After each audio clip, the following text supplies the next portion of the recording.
Dele gracias al Señor porque Él ha sido fiel. 366 veces el Señor ha mostrado su amor, su fidelidad a nosotros. Tú eres fiel, Señor. Tú eres fiel. Vamos a ponernos en pie con esa reverencia y vamos a cantar: a Dios sea la gloria por todo lo que Él ha hecho por nosotros durante este año.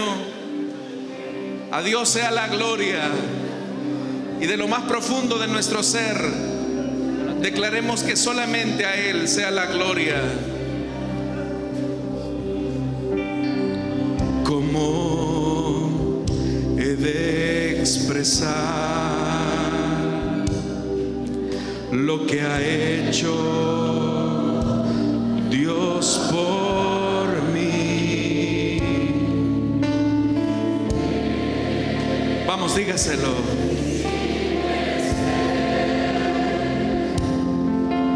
Dio su sangre carmesí, ni las voces de 1,000,000 de ángeles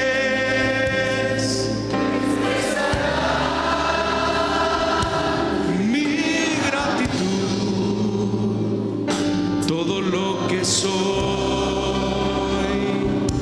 y lo que espero ser, lo debo todo a Él. Y la iglesia declara:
Dios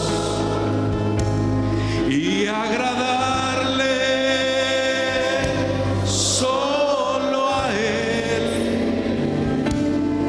Y si la gloria se me diera, la llevaré al Calvario.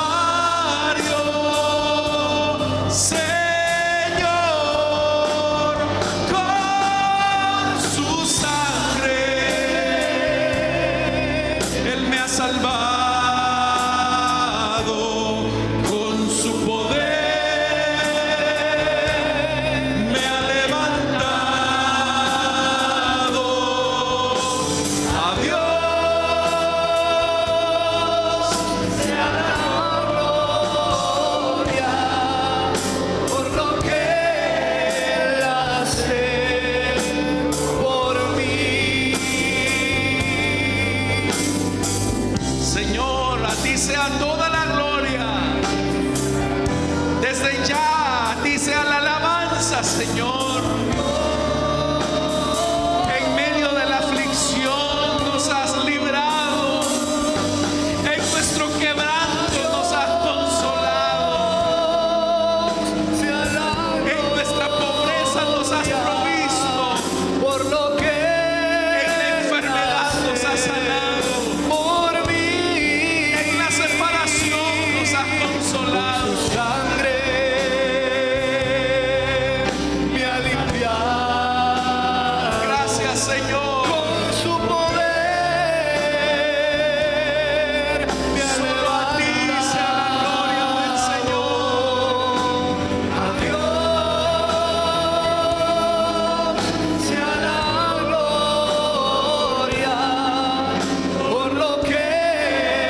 hasta el cielo.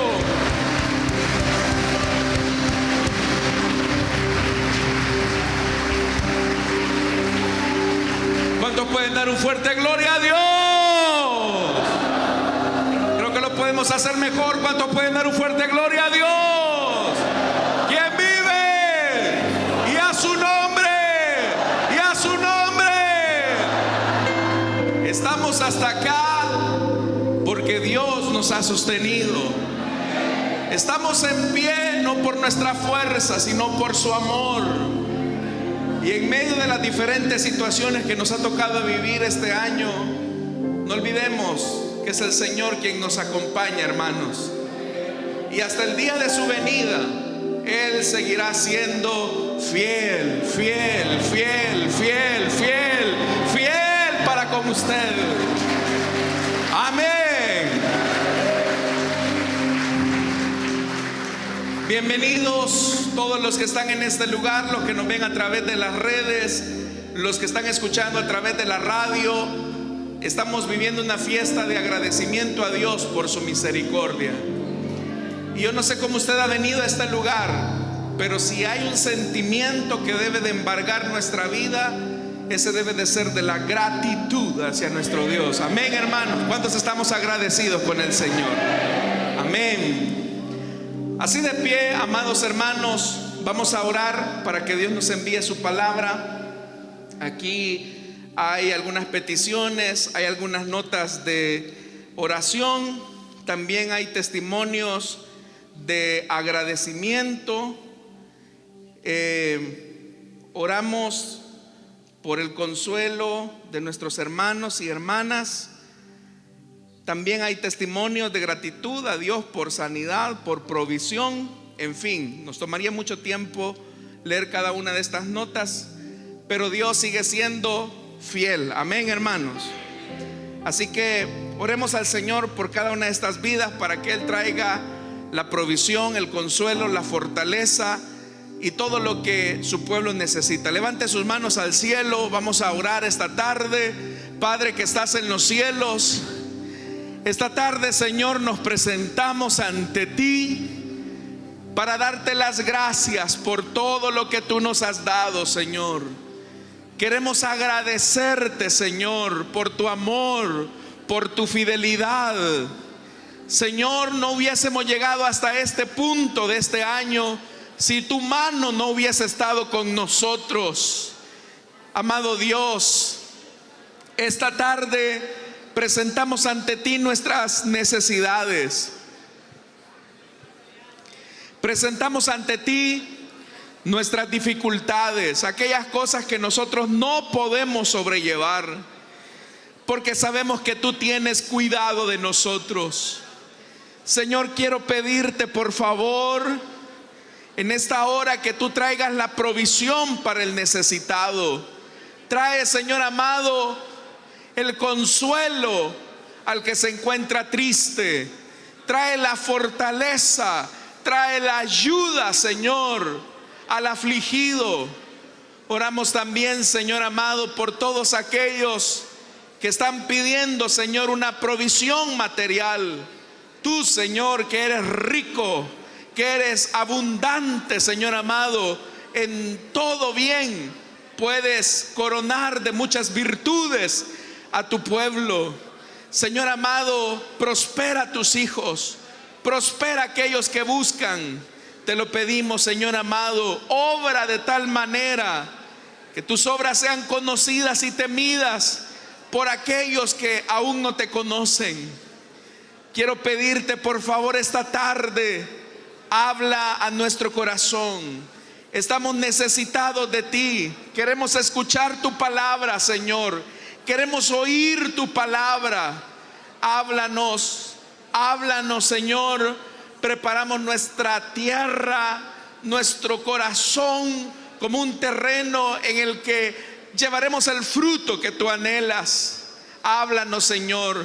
Te pido que añadas a tu iglesia, Señor amado, que esta sea una tarde de salvación para el perdido. Aquel que se ha alejado, que vuelva a tus caminos. Que esta tarde, Señor, tú manifiestes tu gloria, no solamente en este lugar, sino que a aquellos que nos ven a través de las redes, nos escuchan a través de la radio, llega hasta ellos, Señor, en el nombre poderoso de Jesucristo, en el nombre poderoso de Jesucristo. Gracias, Señor. Gracias porque eres bueno. A ti sea la gloria en Cristo Jesús. Amén y amén. Vamos a abrir la Biblia, hermanos. Lo vamos a hacer en el Salmo 89. Salmo 89. Y vamos a leer a partir del versículo número 1. Si lo tiene, dice amén. Salmo 89, versículo número 1. La palabra de Dios nos dice en el Salmo 89, versículo número 1: las misericordias del Señor cantaré perpetuamente, de generación en generación haré notoria tu fidelidad con mi boca. Dije, para siempre será edificada la misericordia. En los cielos mismos afirmarás tu fidelidad. Hice pacto con mi escogido. Juré a David mi siervo. Para siempre confirmaré tu descendencia y edificaré tu trono por todas las generaciones. Los cielos celebran tus maravillas, Señor, y la congregación de los santos exalta tu fidelidad. Porque ¿quién en los cielos se igualará al Señor? ¿Quién será semejante al Señor entre los hijos de los poderosos? Dios temible en la gran congregación de los santos y formidable sobre todos cuantos están a su alrededor. Señor, Dios de los ejércitos, ¿quién como tú? Poderoso eres, Señor, y tu fidelidad te rodea. Tú tienes dominio sobre la braveza del mar. Cuando se levantan sus olas, tú las sosiegas. Tú quebrantaste a Rahab como a un herido de muerte. Con tu brazo poderoso esparciste a tus enemigos. Tuyos son los cielos, tuya también es la tierra. El mundo y su plenitud, tú lo fundaste. El norte y el sur, tú los creaste. El Tabor y el Hermón aclaman tu nombre. Tuyo es el brazo potente. Fuerte es tu mano exaltada, tu diestra. Justicia y derecho son el cimiento de tu trono. Misericordia y verdad van delante de tu rostro.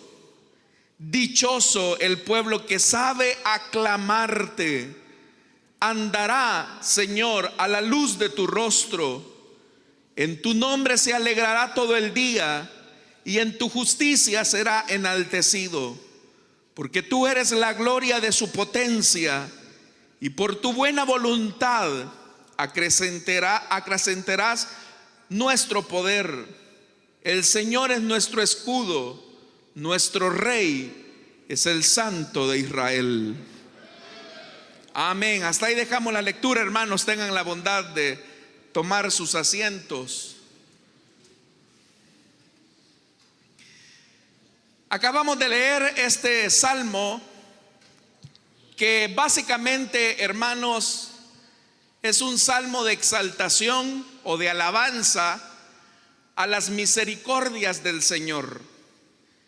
Aunque en todo este salmo se describe el gobierno de Dios, el pacto que Dios estableció con David y sus descendientes, y aún en medio de este salmo encontramos el fracaso de los descendientes de David. Podríamos decir que el salmo va jugando con los contrastes, porque por un lado se habla de la eternidad y de lo inmutable que es el Señor. Pero se contrasta también con los reinos humanos que son perecederos y que cambian continuamente y fracasan en sus planes. Es decir, todo el Salmo 89, no lo leímos todo, va, hermanos, elevando esos contrastes entre la fidelidad de Dios y la infidelidad de los hombres, entre la permanencia de Dios y lo finito del poder humano. También en este salmo encontramos otros elementos como el poder, la soberanía, el control total de Dios y cómo el poder de Dios enaltece al humilde. Por eso, hermanos, es que los especialistas han concluido que el Salmo 89 es un salmo que se escribió en la época de la monarquía de David.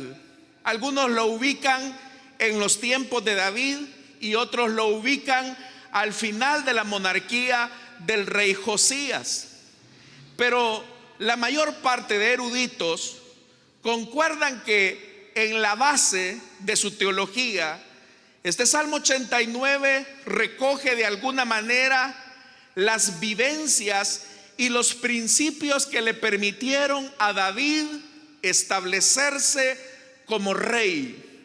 Todos, hermanos, al pensar en David, recordamos que es la época de oro de Israel, es la época de un buen gobierno, y no es para menos.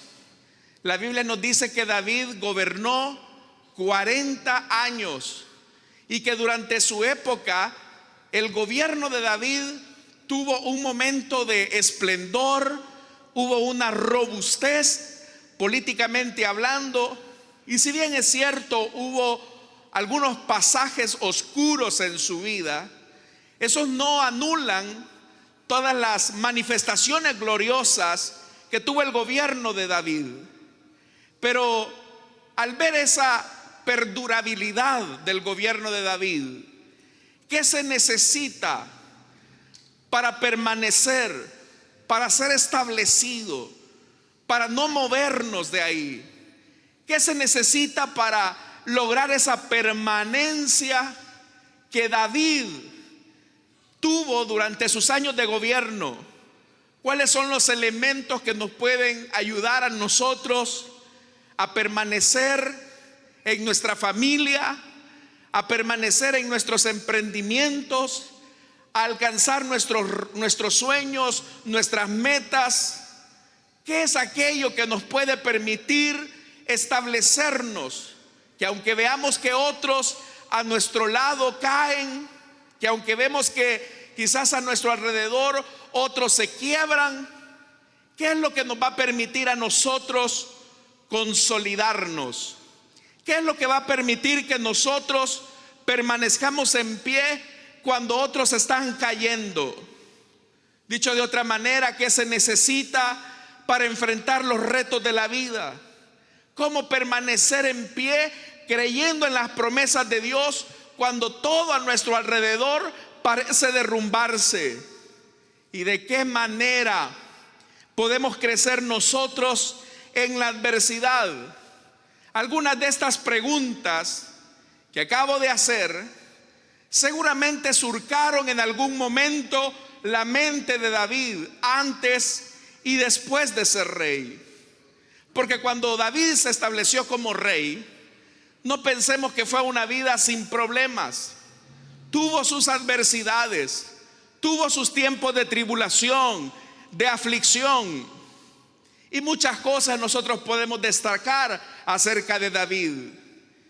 Algunos recuerdos se nos vienen a la mente, como su valentía al enfrentarse al gigante Goliat, por ejemplo. Podríamos destacar la virtud de David en su inteligencia militar para organizar, entrenar a un grupo de mercenarios hasta convertirlos en capacitados hombres de guerra, como fueron aquellos 600 que le acompañaron. ¿Qué decir de la capacidad que David tenía, capacidad diplomática, para establecer acuerdos aún con sus peores enemigos, como fue el caso del rey de los filisteos. ¿Qué decir de su visión para proyectar un gobierno a largo plazo, para pasar de un pequeño reino tribal a una consolidada monarquía? Todos esos elementos describen a David. Y si a eso le agregamos que David gozaba de la simpatía popular de la mayor parte de ciudadanos de su reino, que David era estimado incluso por los hijos del que fue en su momento su perseguidor, el rey Saúl, uno diría: ¿y cómo es que David logró permanecer en pie? ¿Cómo es que David logró consolidarse? ¿Cómo es que David logró establecerse en medio de la adversidad? Y seguramente, hermanos, aun cuando sigamos destacando algunas virtudes de este rey, esas no van a dar la respuesta real y objetiva de lo que hizo que David permaneciera en firmeza en medio de la aflicción, que permaneciera con templanza aún en medio de la turbulencia. Todas estas virtudes que he destacado de David no son los cimientos que le permitieron a él establecerse. En este Salmo 89 se revelan dos valores, o esos dos principios que nosotros necesitamos para permanecer, para consolidarnos, para establecernos. Sin esos dos elementos, usted podrá tener toda la inteligencia del mundo, pero va a perecer. Usted podrá tener toda la capacidad técnica, pero sus proyectos se van a hundir en el fondo del mar. Usted podrá tener todo el apoyo de la gente, todo el respaldo humano, pero si usted no tiene estos dos principios, le aseguro que su proyecto va a fracasar. Pero ahora este Salmo 89 nos va a revelar los secretos que nos van a permitir estar firmes en los tiempos cambiantes que estamos viviendo. Y me gusta cómo comienza este salmo. Vea lo que dice. Versículo número 1 revela el primero de los secretos. Las misericordias del Señor cantaré perpetuamente. Lo primero que se necesita para enfrentar la vida, lo primero que se necesita para batallar contra nuestros enemigos, es de la misericordia del Señor. Lo que usted y yo necesitamos es la misericordia de Dios. Esa palabra misericordia es una palabra, hermanos, compuesta que en su raíz tiene que ver precisamente con la actitud del que se compadece por el que es incapaz de lograr algo por sí mismo.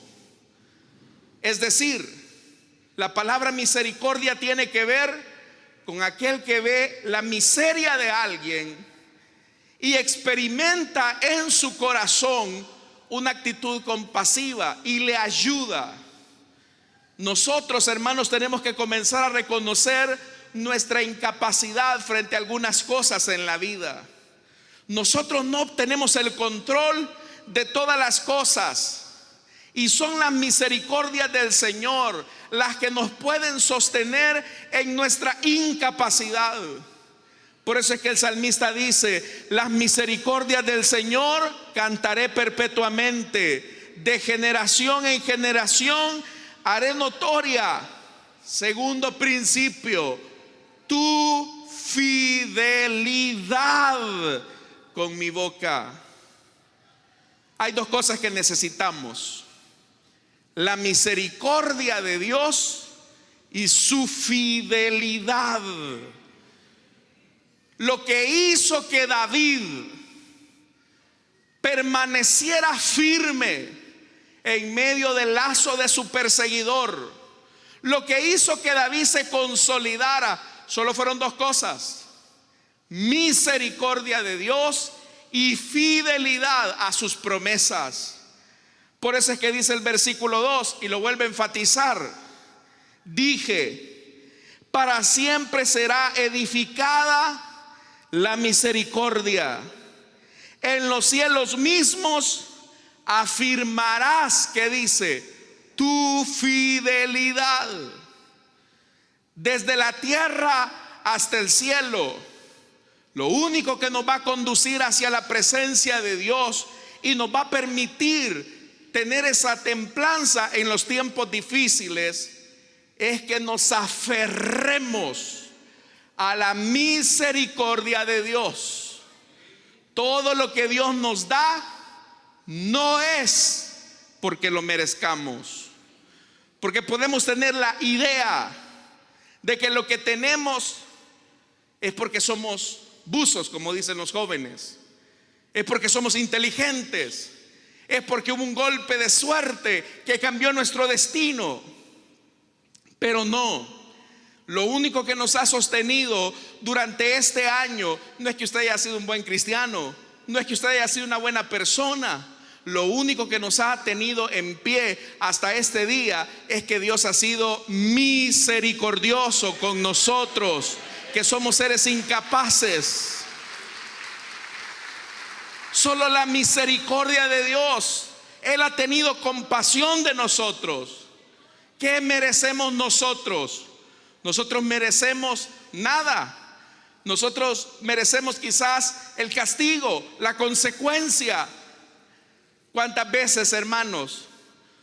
Quizás hace un año nos hicimos la promesa: voy a servirle al Señor, voy a ser fiel en la iglesia, voy a tratar la manera de dar lo mejor de mí. Y quizás ahí por enero, febrero, veníamos constantemente. Ya después aparecimos en el aniversario de la radio. Y ya después aparecimos dentro de 2 meses. Y hoy ha vuelto nuevamente. Bienvenido a la casa del Señor. Bienvenido, de verdad, todos bienvenidos a la casa del Señor.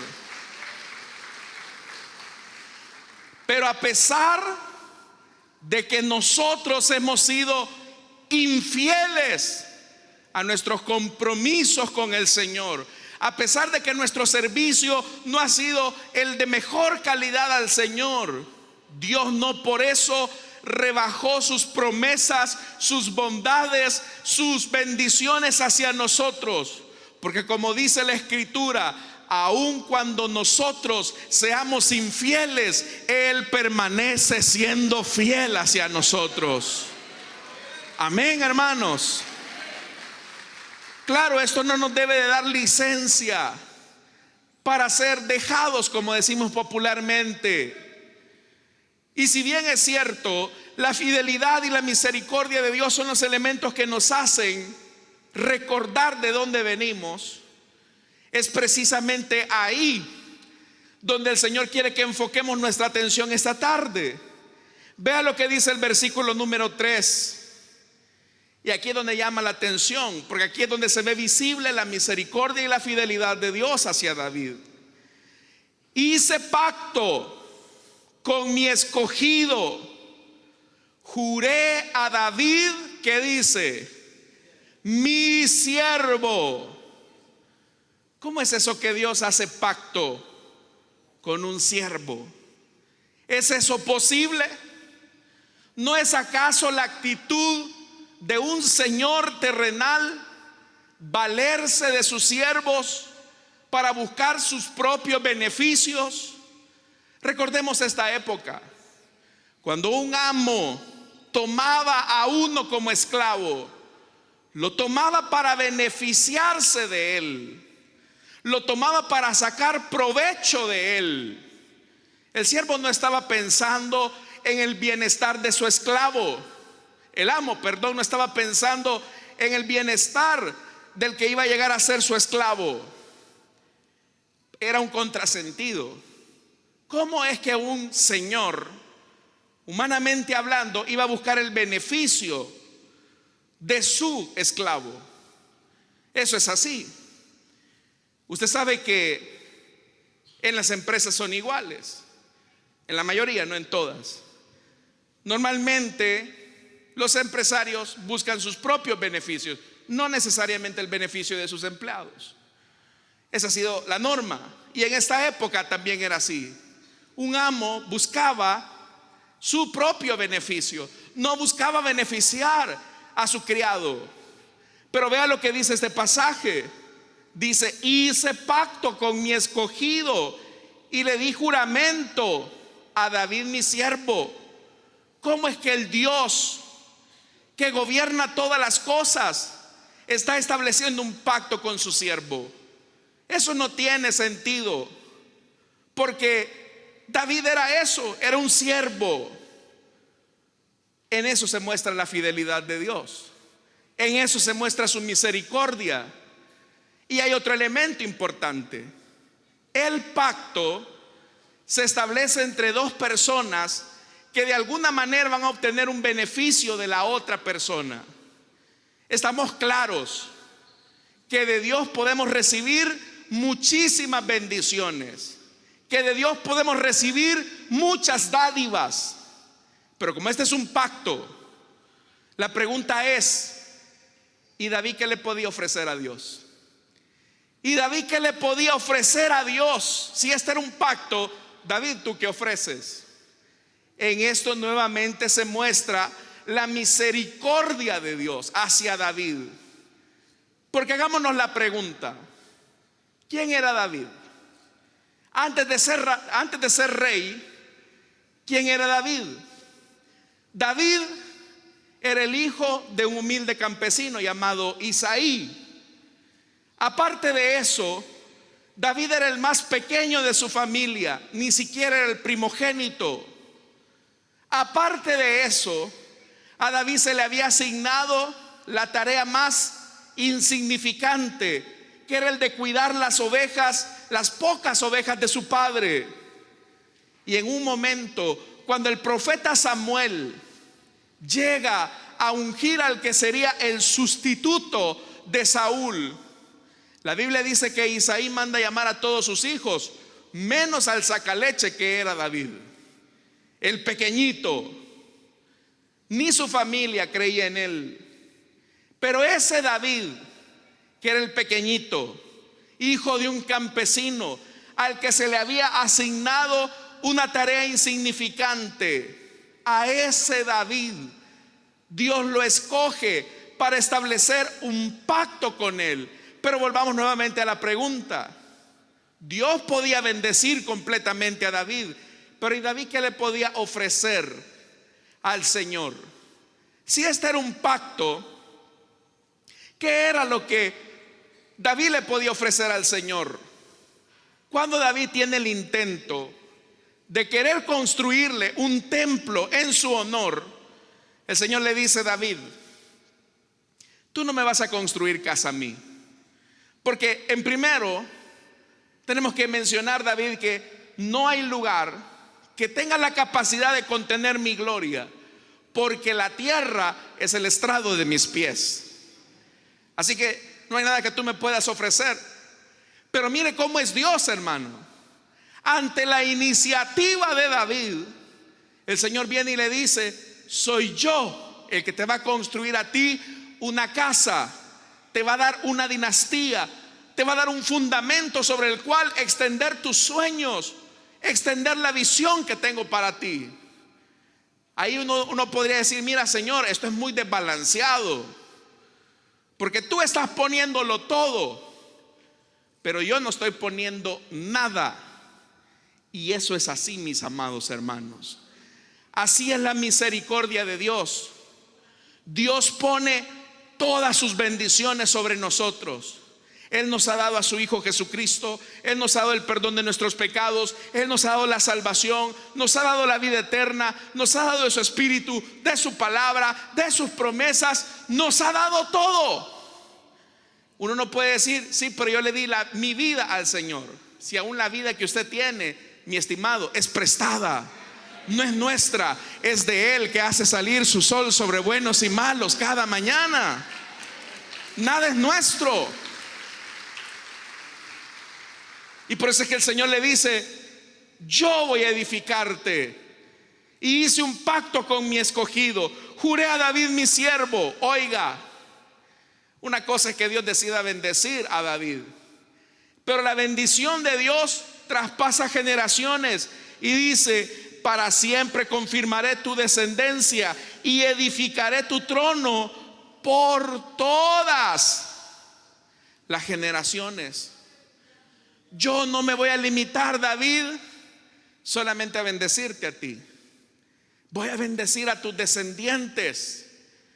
Hermano, dígame si no es extremadamente hermosa la misericordia de Dios con nosotros. Porque nosotros no le podemos dar nada al Señor que no hayamos recibido de Él. Pero aún así Dios dice: te voy a bendecir. Incluso mi bendición no solo se va a limitar a ti, sino que mi bendición va a seguir a tu descendencia. Pero ¿eso qué significa? Que Dios es misericordioso. Porque la misericordia, ya le dije, tiene que ver con el hecho de que Dios se compadece ante el que es incapaz de obrar para su propio bien por sí mismo. Dios es consciente que nosotros no le podemos dar nada, hermanos. Nosotros no le podemos dar nada al Señor. Pero Dios, hermanos, a pesar de que sabe que no le podemos dar mucho, Él decide bendecirnos. Y nos bendice, hermanos, de una manera que sobrepasa nuestro entendimiento. Entonces, primer elemento que nos va a ayudar a permanecer firmes el próximo año, y ya lo podemos ver a lo largo de esos 366 días que ya pasaron, que si no hubiera sido por el Señor, nosotros no estaríamos acá, hermanos. Si no hubiese sido por su misericordia, tal vez usted sí no se merece nada. Y a eso agreguémosle otra cosa, que aparte que no hacemos mérito, seamos muy honestos, muchas veces hacemos desmérito. Es decir, Dios nos debería de quitar y no nos quita. Y no lo hace. ¿Sabe por qué? Porque Él se compadece de nosotros. Él sabe, hermanos y hermanas, que quizás nos hubiese arrebatado o separado de su amor, pero Él no lo hace, porque su amor es permanente, es fiel, es misericordioso. Entonces, si se tratara de buenas obras, si se tratara, hermanos, de estar en pie en la adversidad por nuestros méritos, hermano, ni una sola persona estaría en este lugar en este momento. Ninguno.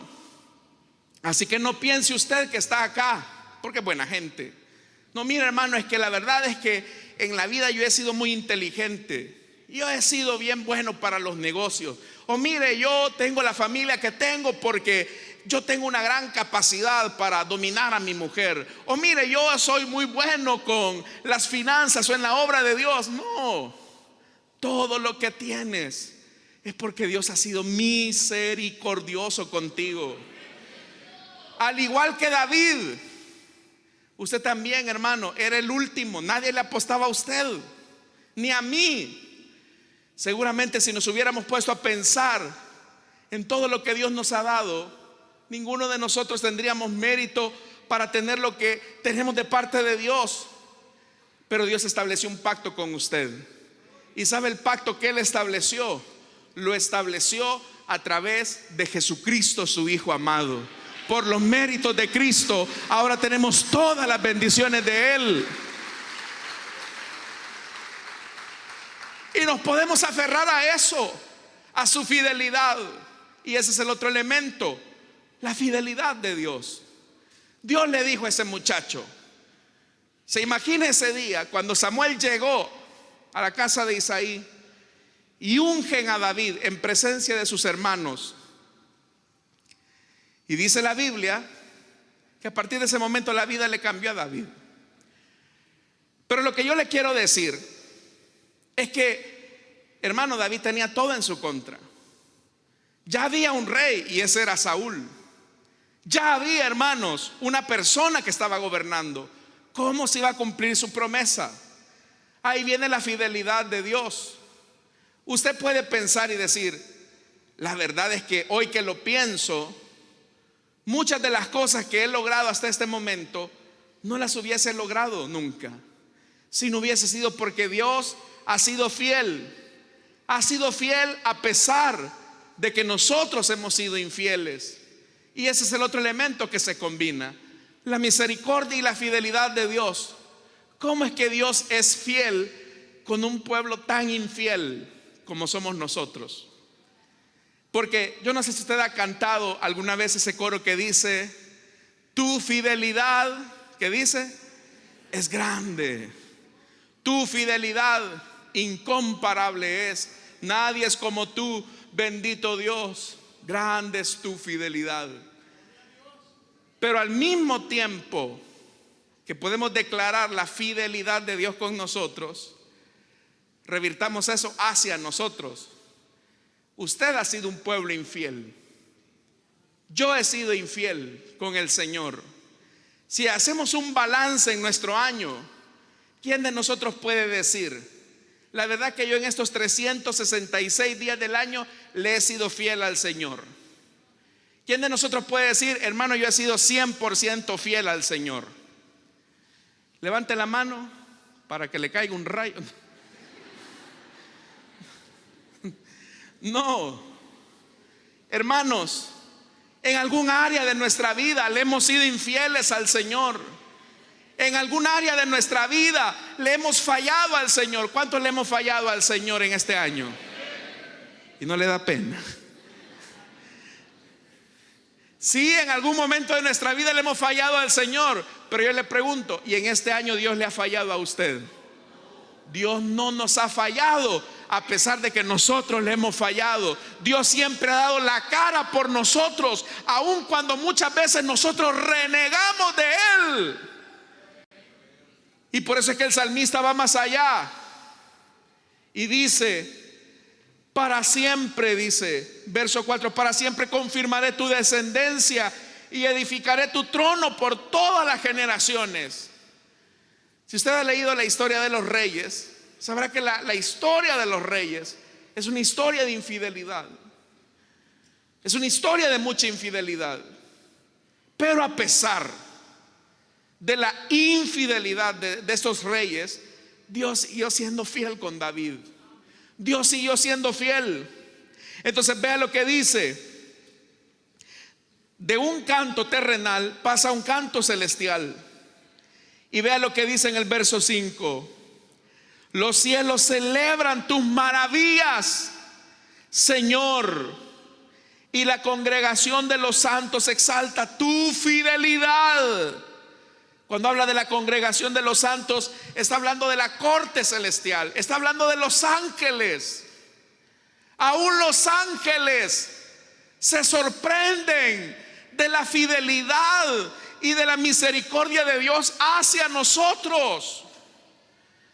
Seguramente, hermanos, bueno, la Biblia dice que los ángeles pueden ver, si Dios se los permite, la realidad de los hombres. Y muchos de estos seres angelicales, que son santos y perfectos, lo ven a usted cuando le grita a su esposo. Lo ven a usted cuando le roba al Señor. Lo ven a usted cuando no da buen testimonio. Y los ángeles se le quedan viendo al Señor, Señor, y a este no lo vas a malmatar. Mira lo que está haciendo. Es servidor y de la iglesia, y mira lo que está haciendo, Señor. Tú eres santo. Pero el Señor no es que se haga del ojo pacho con nosotros, sino que cada vez que nosotros fracasamos, el Señor nos ve con misericordia. Él sabe, hermanos, que somos todavía tan imperfectos, que si Él podría quitarnos sus bondades, ya le dije, ninguno de nosotros estaríamos en pie. Pero cuando los ángeles ven la misericordia de Dios hacia los infieles que somos nosotros, ellos dicen, es lo que dice, Dios dice: verso número 5, los cielos celebran tus maravillas, Señor, y la congregación de los santos exalta tu fidelidad. Porque ¿quién en los cielos se igualará al Señor? ¿Quién será semejante al Señor entre los hijos de los poderosos? A ver, hagámonos una pregunta. Si a usted lo engañan, si a usted lo traicionan, si a usted le dan la espalda, yo sé que usted ya no vuelve a confiar en esa persona. Usted le da la espalda, incluso podría hasta desechar a esa persona. Y es así muchas veces, lamentablemente. Pero Dios, cuando ve nuestras reiteradas infidelidades, cuando ve nuestras reiteradas faltas hacia su santidad, Él decide extender misericordia sobre nosotros para alcanzarnos. Por eso es que la Biblia dice, hermanos y hermanas, que grandes y maravillosas son sus obras, pero son obras de misericordia hacia usted y hacia mí, que no merecíamos nada. ¿Quién se va a comparar, hermanos, en misericordia a nuestro Dios? Si cuando nosotros quebrantamos la confianza de una persona, probablemente esa persona no vuelva a confiar en nosotros. Pero, hermanos y hermanas, cuando Dios sabe que nosotros le hemos sido infiel, Él nos puede volver a dar una oportunidad si arrepentidos venimos a Él, como el hijo pródigo, que dice la Biblia que pensando en sí, recapacitando en sí de su bajeza, decidió volver al Padre. Y al volver al Padre, ¿qué pasó? El padre le dio una patada en el trasero y le dijo: vete de aquí, tú despilfarraste toda la riqueza y el honor de la familia. No, la Biblia dice, hermanos y hermanas, que ni bien se había acercado el pródigo cuando el Señor, cuando el padre de familia salió corriendo al encuentro de su hijo para abrazarlo, para perdonarlo nuevamente. Y cuando nosotros hemos fracasado y cuando nosotros le hemos dado la espalda al Señor y volvemos ante Él arrepentidos, Él también ha venido a nuestro encuentro para abrazarnos, para perdonarnos y para limpiar nuestro pecado durante todo este año. Dios nos ha perdonado, no porque hagamos mérito en la iglesia. Dios le ha perdonado no porque tenga privilegio. Dios le ha perdonado porque su misericordia hacia usted lo tiene en pie. Por eso es que el salmista dice: ¿y quién como tú, Señor? Es que nadie es tan misericordioso como nuestro Dios. ¿Sí o no, hermanos? Seamos muy honestos. ¿A cuántos el Señor les ha tenido paciencia en este año? Ah, no, solo los santos vinieron hoy entonces. Hermanos, seamos honestos. Dios nos ha tenido paciencia a cada uno de nosotros. Usted dice: ay, hermano, yo no le tengo paciencia a mi marido porque como ronca, hermano. Me dan ganas de tirarlo de la cama. Ay, hermano, yo es que a esa persona no la tolero. Y somos así, impacientes, intolerantes. Si Dios nos aplicara esa misma medida, ninguno de nosotros estaríamos acá. A veces usted dice: ay, hermano, es que soportar a esta gente. Lo puede decir un líder, lo puede decir quizás un servidor. Soportar a esta gente. ¿Con qué te ha soportado a ti? ¿Con que el Señor te ha soportado a ti? Eso habla de su misericordia y de su fidelidad hacia ti, que no te ha dejado.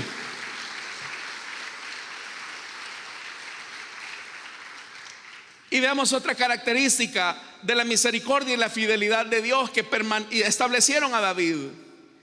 Vea lo que dice, verso 8: Señor Dios de los ejércitos, ¿quién como tú? Poderoso eres, Señor. Oiga esto: y tu fidelidad te rodea. Verso 9. Veamos en qué se nota la fidelidad y el poder de Dios. Fíjese esto: la misericordia y la fidelidad de Dios han establecido un pacto de amor. Pero lo que acá dice es interesante: la fidelidad y el poder de Dios nos dan la victoria.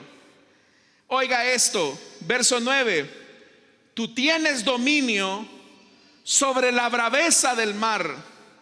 Cuando se levantan sus olas, tú las sosiegas.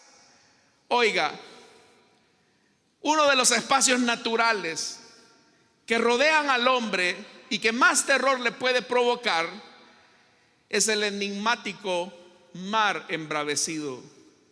Aún los lobos marinos, con tanta experiencia, ellos dicen: al mar se le respeta.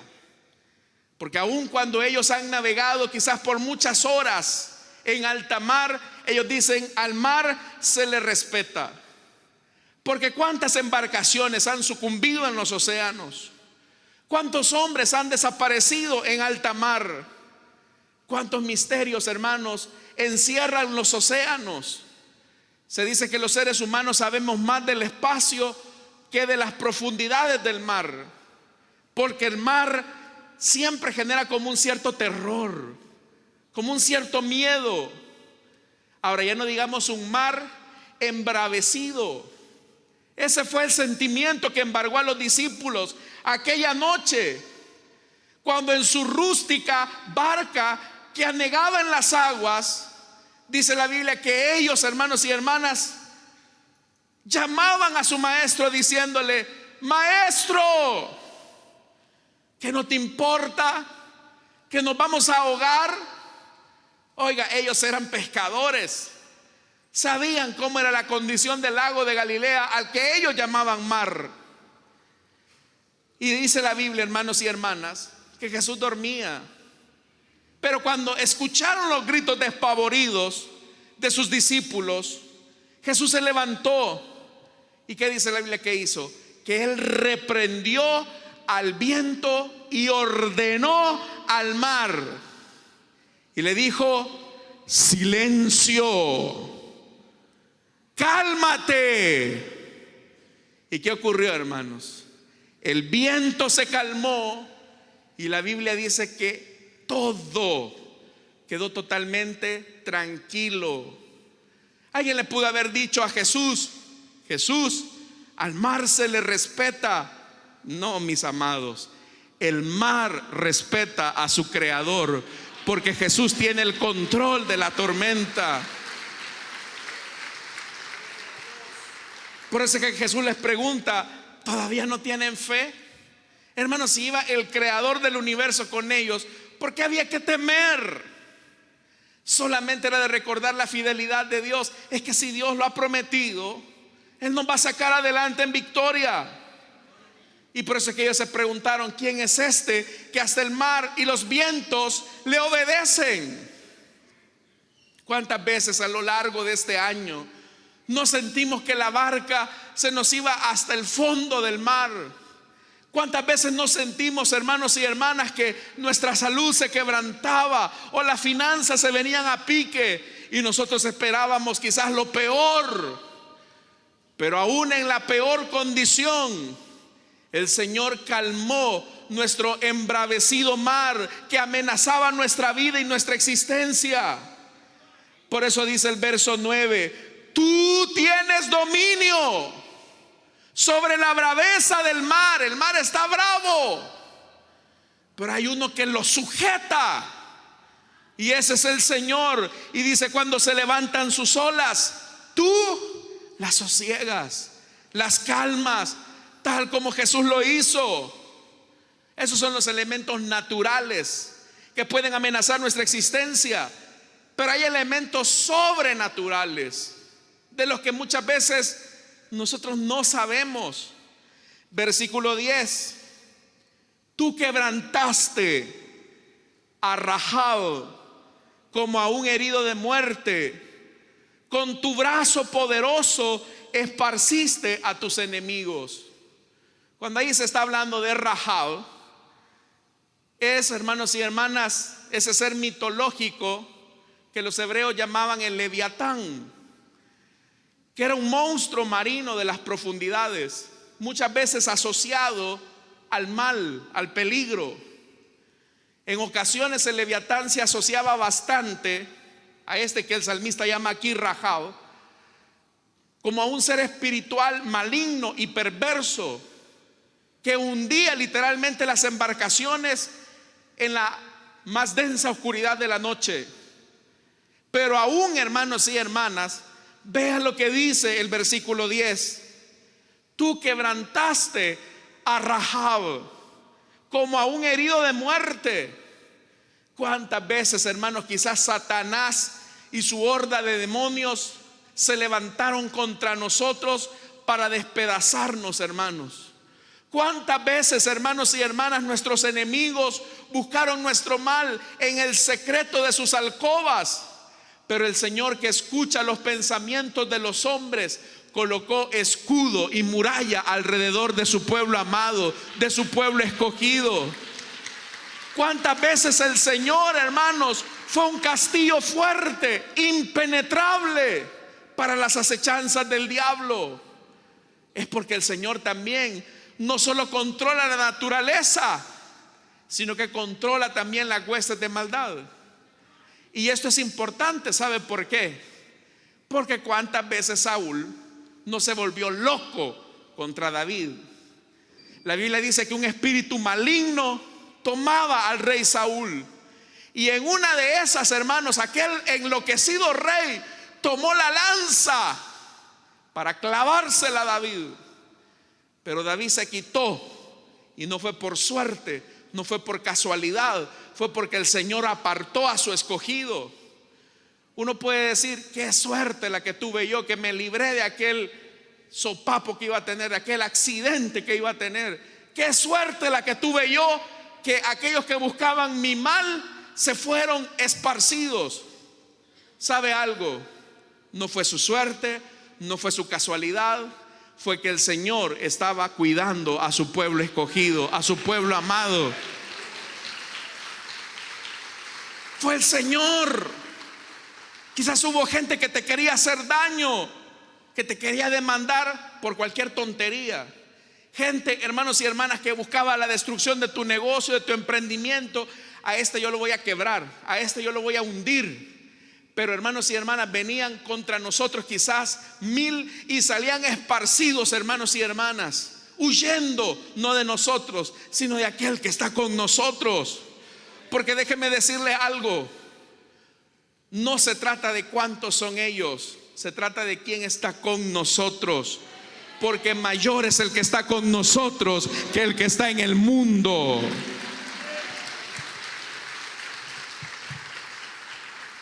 Si buscan tu mal, ¿quién es el único que te puede librar? Es el Señor. Solo el Señor. Por eso, verso 11: tuyos son los cielos, tuya también es la tierra, el mundo y su plenitud, tú lo fundaste. Vea, pasamos del desorden de las aguas al orden. Dios ordena las cosas. El norte y el sur tú lo creaste. El Tabor y el Hermón aclaman tu nombre. Eran dos montes donde Dios había dado la victoria a su pueblo, y Dios había dado estabilidad. Nuevamente, si pensamos en los momentos de turbulencia que tuvimos este año, Dios nos dio estabilidad. Cuando pensábamos que de esa no nos íbamos a librar, o que de esa ya era todo perdido, el Señor estabilizaba nuestra tierra. Hermanos, esa es la bendición de tener esos dos principios: contar con la misericordia de Dios y su fidelidad, contar con esos elementos. Por eso dice el verso 13: tuyo es el brazo potente, fuerte es tu mano, exaltada tu diestra. Justicia y derecho son el cimiento de tu trono. Vean, nos habló del trono de David, que es un trono pequeñito, pero ahora nos está hablando de su propio trono. Justicia y derecho son el cimiento de tu trono, misericordia y verdad van delante de tu rostro. Y aquí viene la promesa para nosotros. Esta es la promesa para usted. Dichoso. Otra versión dice bienaventurado. Dichoso el pueblo que sabe aclamarte. Andará, Señor, a la luz de tu rostro. En tu nombre se alegrará todo el día y en tu justicia será enaltecido. Verso 17. Porque tú eres la gloria de su potencia y por tu buena voluntad acrecentarás nuestro poder. El Señor es nuestro escudo, nuestro Rey es el Santo de Israel.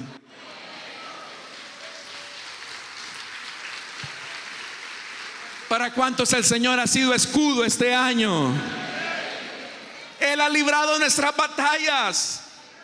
Y solamente por esos dos elementos, su misericordia y su fidelidad. Misericordia y fidelidad. Misericordia y fidelidad. Nosotros somos infieles, Él permanece fiel. Nosotros somos débiles, Él es fuerte. Nosotros, hermanos, somos finitos, Él es eterno. Nosotros, hermanos y hermanas, mentimos, pero Él es verdadero y su justicia nos ilumina el camino hacia grandes victorias. Ese es tu Dios. Por eso es que el salmista termina diciendo: dichoso el pueblo que sabe aclamarte. Dichoso el pueblo que se abraza a tu misericordia y a su fidelidad. Por eso, aunque sintamos que la promesa tarde, aunque sintamos, hermanos, que las cosas parecen ir en nuestra contra, recuerde la fidelidad y la promesa de Dios, su misericordia.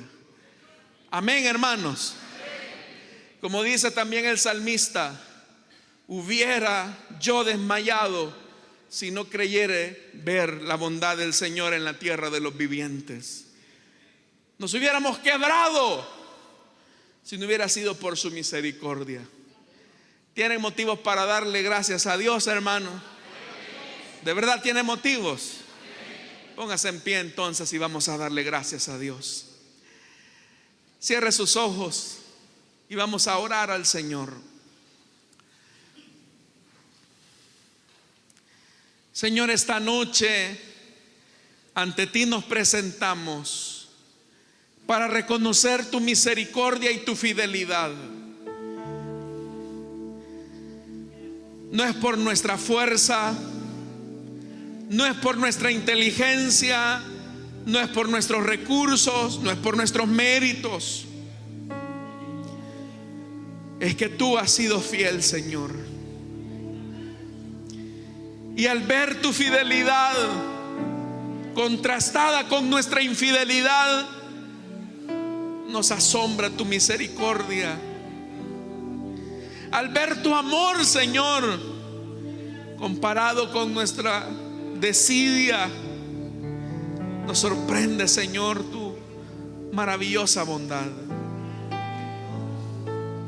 Señor, gracias porque has sido fiel. Gracias, Señor, porque no nos has pagado conforme a nuestras obras. Gracias, Señor, porque es tu misericordia la que nos tiene en pie. No estaríamos en este lugar si no fuera por tu misericordia. Señor, has sido misericordioso con nuestra familia. Has sido misericordioso con nuestros hijos, con nuestra esposa, con nuestro esposo, con nuestra familia. Has sido misericordioso con nuestra salud. Has sido misericordioso, Señor, con nuestra economía. Mientras otros se hunden, Señor, nosotros somos elevados en victoria. Mientras otros se quiebran, nosotros somos fortalecidos. Mientras otros son abatidos, nosotros somos consolados. Y eso porque tu misericordia es grande, Señor. Aún los cielos describen tu amor.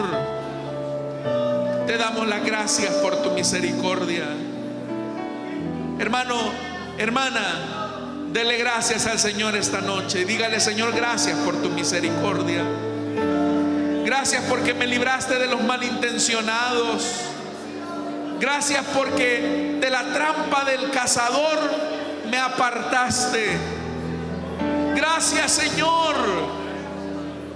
porque has cumplido tus promesas con mis hijos. Has cumplido tus promesas con mi casa.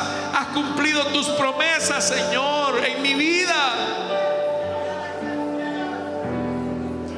Tu misericordia, Señor, aún en el dolor y el sufrimiento, nos ha sostenido y nos ha amparado.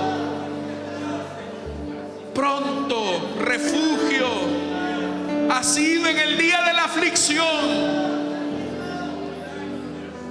A muchos los has prosperado, Señor. A muchos los has enaltecido, los has llevado a lugares que ni se imaginaban que estarían. Y esto es por tu gracia. Es tu misericordia y tu fidelidad que nos ha establecido en tierra firme. Tu misericordia nos ha establecido, tu fidelidad ha cumplido tus promesas. Por eso, gracias, Señor. Nuestro corazón te alaba. Aún la corte celestial se admira de tu fidelidad y de tu misericordia hacia un pueblo que ha sido infiel muchas veces. Por eso, Señor, declaramos que tu fidelidad es incomparable. No hay nadie como tú, bendito Dios.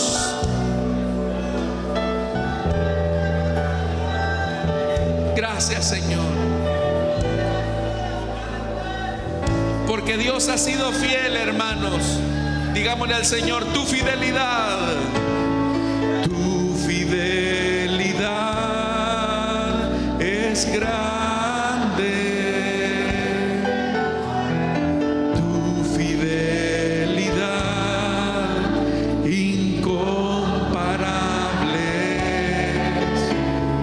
Nadie es como tú, bendito Dios. Grande es tu fidelidad. Una vez más, hermanos, tu fidelidad es grande, tu fidelidad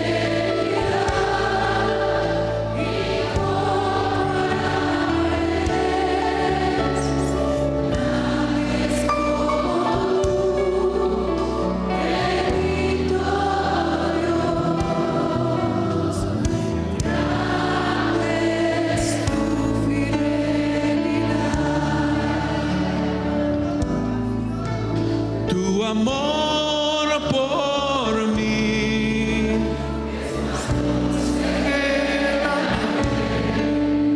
Tu misericordia es nueva cada día. Tu amor por mí es más dulce que la miel, y tu misericordia es nueva cada día. Es por eso que te alabo, es por eso que te sirvo, es por eso que te doy todo mi amor. Es por eso que te alabo, es por eso que te sirvo, es por eso que te doy todo mi amor. Una vez más, tu amor por mí, tu amor por mí. Es más dulce que la miel, y tu misericordia es nueva cada día. Tu amor por mí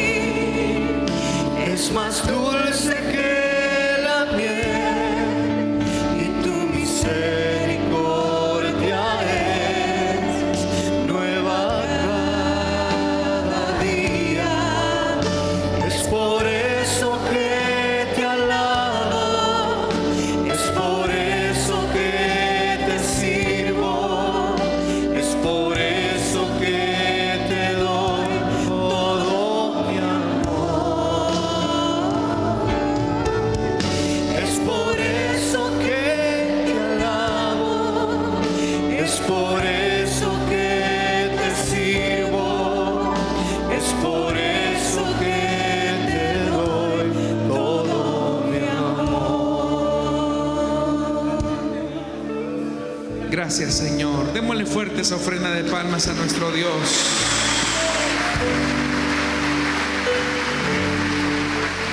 Sin perder nuestra comunión con el Señor, le invito a tomar su asiento. Y quiero hacer una invitación rápidamente para aquellas personas que deseen recibir la misericordia de Dios al perdonar sus pecados. ¿Habrá alguien que quiera entregarle su vida a Cristo esta noche? Mientras la iglesia, ayúdeme a orar, por favor. ¿Habrá alguien esta noche que quiera entregarle su vida a Cristo o desea reconciliarse? Póngase en pie. Ahí habrá un hermano, una hermana que va a orar por usted. Esta es la mejor forma de iniciar el año, a cuentas con el Señor. ¿Habrá alguien que quiera entregarle su vida a Cristo, que quiera recibir de la misericordia de Dios? Tal vez usted dice: yo no merezco nada de Dios. Es que nadie lo merece, pero por Jesucristo nosotros hemos alcanzado el perdón de nuestros pecados. ¿Quiere entregarle su vida a Cristo? ¿Desea reconciliarse? Póngase en pie en el lugar donde se encuentra. Ahí habrá un hermano o una hermana que va a orar por usted. No puedo alargar mucho este llamado porque el tiempo ya se acabó. Hoy hemos hablado acerca de la misericordia y la fidelidad de Dios, que son las que nos establecen, que son las que nos mantienen firmes. ¿Habrá alguien que quiera entregarle su vida a Cristo o que quiera reconciliarse? Venga, acérquese al Señor. ¿Hay alguien esta noche que valientemente quiere entregarle su vida a Cristo o desea reconciliarse?